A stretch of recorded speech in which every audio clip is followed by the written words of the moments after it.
Hello, welcome to Civil Sapiens connecting while with learners. तो आज के लेक्चर में हम लोग पीएन जंक्शन डायोड के बारे में पढ़ेंगे। ऑलरेडी ओवरव्यू हम लोग ने देखा था कि हम लोग कौन कौन से टॉपिक्स को डील करने वाले हैं।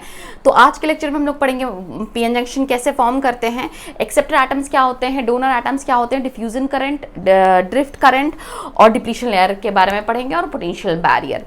तो चलिए आइए शुरू करते हैं। पीएन जंक्शन डायोड, जब भी हम किसी थर्ड या ट्राइवेलेंट इम्प्यूरिटीज को इंट्रोड्यूस करते हैं, कोई भी इंट्रिंसिक प्योर सेमीकंडक्टर लेते हैं, उसमें थर्ड और ट्राइवेलेंट इंप्यूरिटीज को एक साइड इंट्रोड्यूस करते हैं और दूसरी साइड पेंटावेलेंट या फिफ्थ ग्रुप के इंप्यूरिटीज को इंट्रोड्यूस करते हैं, तो इससे एक साइड पी साइड फॉर्म हो जाता है और दूसरी साइड एन साइड फॉर्म हो जाता है, एन टाइप फॉर्म हो जाता है। तो जो ये पी टाइप और एन टाइप की फॉर्मेशन हो जाती है एक सिंगल क्रिस्टल में, सिलिकॉन या जर्मेनियम के एक सिंगल क्रिस्टल में, वहां एक जंक्शन फॉर्म हो जाता है। उसी जंक्शन को हम लोग पी एन जंक्शन, इस पूरे फॉर्म को हम लोग पी एन जंक्शन डायोड बोलते हैं।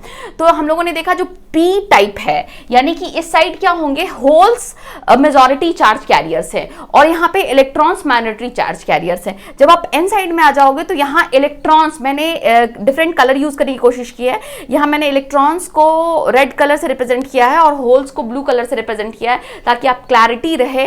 तो देखिए, जब भी हम किसी पी टाइप और एन टाइप को साथ मिला रहे हैं, जंक्शन फॉर्म हो रहा है, इससे क्या होगा कि जो होल्स मेजॉरिटी चार्ज कैरियर्स हैं वो इलेक्ट्रॉन्स की तरफ जाना चाहेंगे।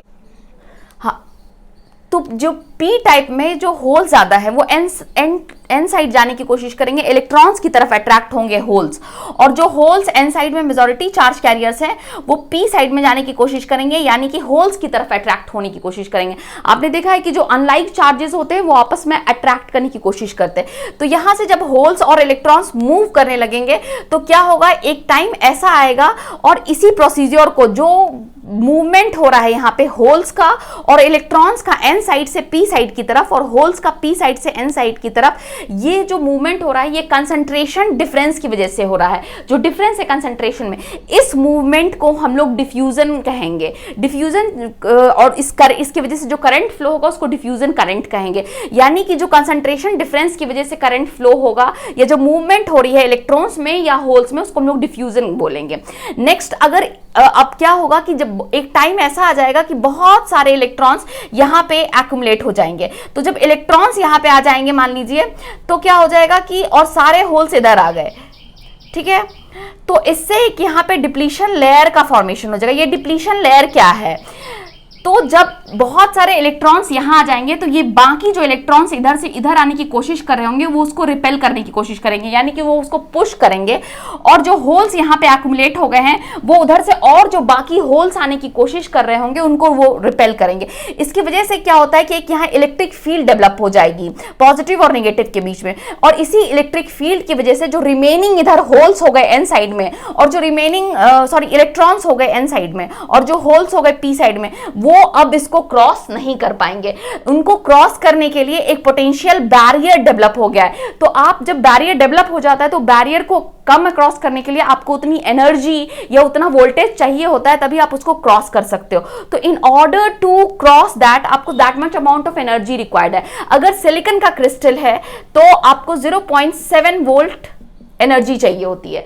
अगर जर्मेनियम है तो दैट इज, ये जो पोटेंशियल बैरियर होगी वो 0.3 वोल्ट होगी। यानी कि अगर सिलिकॉन का क्रिस्टल हमने लिया था तो 0.7 वोल्ट एनर्जी जब हम उस इलेक्ट्रॉन या होल को देंगे तभी वो इस पोटेंशियल बैरियर को, ये जो बैरियर स्टेब्लिश हो गई है, उसको ओवरकम करके इस साइड क्रॉस कर पाएगा। अदरवाइज इन अदर केस वो क्रॉस नहीं कर पाएगा जब तक उसकी पोटेंशियल बैरियर के अमाउंट, इतना एनर्जी उसको नहीं दिया जा रहा है, यानी कि 0.7 वोल्ट अगर उसको नहीं, तो ये जो बैरियर डेवलप हुआ इसी को हम लोग पोटेंशियल बैरियर कहते हैं।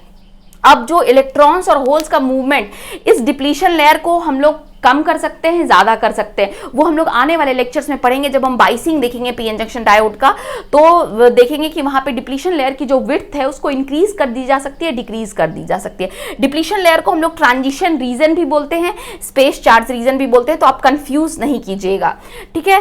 तो जो मूवमेंट इलेक्ट्रिक फील्ड की वजह से होल्स और इलेक्ट्रॉन्स में जो मूवमेंट होंगे उसको हम लोग ड्रिफ्ट बोलेंगे, ड्रिफ्ट मूवमेंट बोलेंगे, और जो कंसंट्रेशन डिफरेंस की वजह से होंगे उसको उसको डिफ्यूजन बोलेंगे। नेक्स्ट आता है हमारा एक्सेप्टर एटम्स, एक टर्म है, और डोनर एटम्स। तो डोनर एटम्स वो एटम्स होंगे जो इलेक्ट्रॉन्स को डोनेट कर देते हैं और खुद पॉजिटिवली चार्ज हो जाते हैं।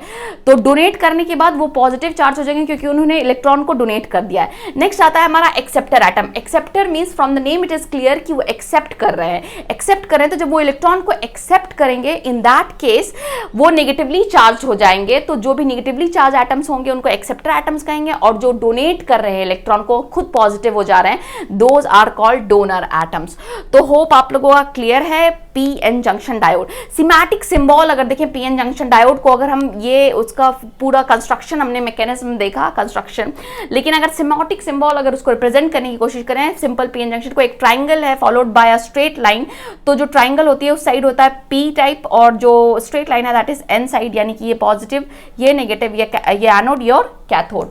तो this is the semantic symbol representation of PN junction. This was the PN junction, about PN junction. तो आज के लेक्चर में हम लोगों ने acceptor atoms, donor atoms, diffusion current, drift current और डिप्लीशन लेयर के बारे में देखा। होप आप सब लोगों का क्लियर है। अगर आपको कोई भी क्वेरीज है, कोई सवाल पूछना चाहते हैं, कोई सुझाव देना चाहते हैं तो प्लीज कमेंट सेक्शन में बताइए, और आप हंसते रहिए, मुस्कुराते रहिए। आपका दिन शुभ हो। धन्यवाद।